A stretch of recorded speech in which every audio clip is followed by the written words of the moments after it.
নমস্কার বন্ধুরা, আপনাদের সকলকে চটপটে রান্নাঘরে স্বাগত। সকলকে স্বাগত জানিয়ে শুরু করব আমার আজকের রেসিপি। আজ আমি বানাবো নতুন আলু দিয়ে চিকেন কারি। আর শীতের দুপুরে এভাবে একবার নতুন আলু দিয়ে চিকেন কারি বানিয়ে দেখবেন, খেতে কিন্তু দারুণ লাগে। দুপুরের গরম গরম ভাত আর তার সঙ্গে নতুন আলু দিয়ে চিকেন কারি। তাহলে চলুন দেখে নেওয়া যাক। এখানে আমি নিয়ে নিয়েছি 800 গ্রাম চিকেন।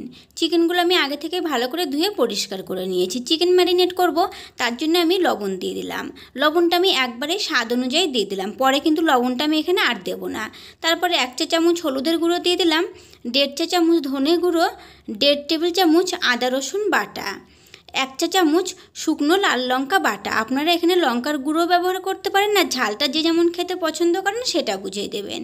তারপরে 2 টেবিল চামচ সর্ষের তেল দিয়ে দিলাম। এবারে সমস্ত উপকরণের সঙ্গে চিকেন খুব ভালো করে মাখিয়ে নেব। চিকেন ম্যারিনেট করে নেওয়া হয়ে গেছে। এখন চিকেনগুলো এভাবেই রেখে দেব 10 মিনিটের জন্য।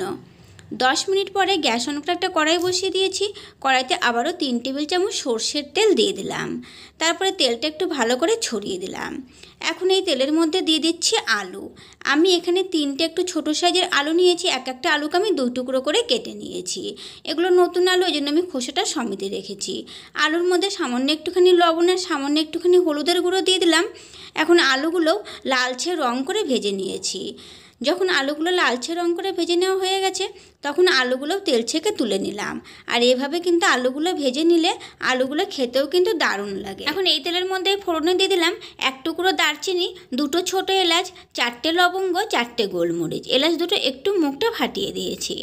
আর দিয়ে দিলাম 1/2 চা চামচ জিরে, 1টা তেজপাতা, 1টা শুকনো লঙ্কা। তারপরে ফোড়নটা একটু ভেজে নেওয়ার পরে দিয়ে দিলাম 3টে মিডিয়াম সাইজের পেঁয়াজ কুচি। এখন গ্যাসের ফ্লেমটাকে মিডিয়ামে রেখে এই পেঁয়াজ কুচিগুলো হালকা একটু লালচে রং হওয়া অবধি ভেজে নিয়েছি।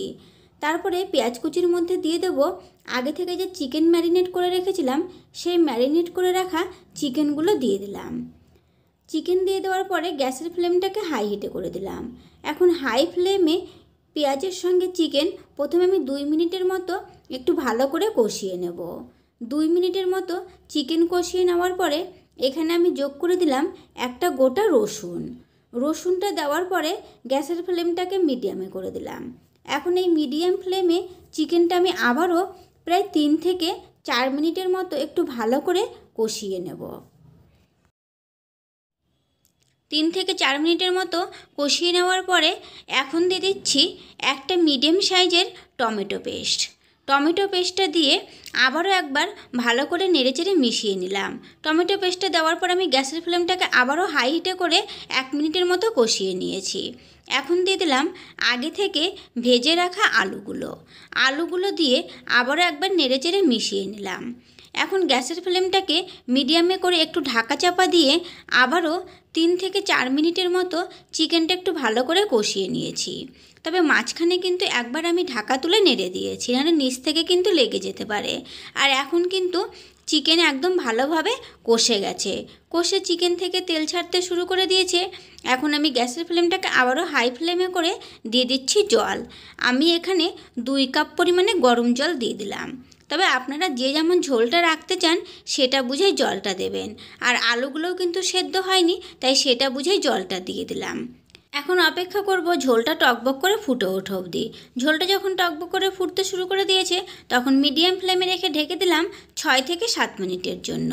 তারপর 6 মিনিট পরে আমি এখানে ঢাকাটা তুলে নিলাম। এখন দিয়ে দিলাম 1 চা চামচ ভাজা জিরের গুঁড়ো, 1/2 চা চামচ গরম মশলার গুঁড়ো আর কিছুটা ধনেপাতা কুচি। তারপরে আবার একবার সমস্ত কিছু একসঙ্গে ভালো করে নেড়েচেড়ে মিশিয়ে নিলাম। এখন কিন্তু গ্যাসের ফ্লেমটাকে আমি একদম লো হিটে করে দিয়েছি। এখন এই লো ফ্লেমে রেখে ঢেকে দিলাম আবারও 2 থেকে 3 মিনিটের জন্য, যাতে জিরে গরম মশলা আর ধনেপাতার ফ্লেভারটা খুব ভালোভাবে চলে আসে। 2 মিনিট পরে ঢাকাটা তুলে নিলাম। আর এখন কিন্তু আমাদের এই চিকেন কারি একদম রেডি। আমি গ্যাসের ফ্লেমটা অফ করে দিলাম আর আপনাদেরকে এই চিকেন কারি নামিয়ে সার্ভ করে দেখিয়ে দিচ্ছি। তো এই যে দেখুন আমাদের এই চিকেন কারি পরিবেশন করার জন্য এখন কিন্তু একদম রেডি। তো এভাবে একবার বাড়িতে বানিয়ে দেখবেন, শীতের দুপুরে গরম গরম ভাত কিংবা রাতের রুটি পরোটা সব কিছুর সঙ্গেই কিন্তু খেতে দারুণ লাগে। আর ভালো লাগলে চ্যানেলটিকে লাইক, শেয়ার ও সাবস্ক্রাইব করে নেওয়ার অনুরোধ রইল, পাশে থাকা বেল আইকনটি সমেত। আজকের মতো এই পর্যন্তই, ফিরে আসবো নতুন কোনো রেসিপি নিয়ে। সকলেই ভালো থাকবেন, সুস্থ থাকবেন, ধন্যবাদ।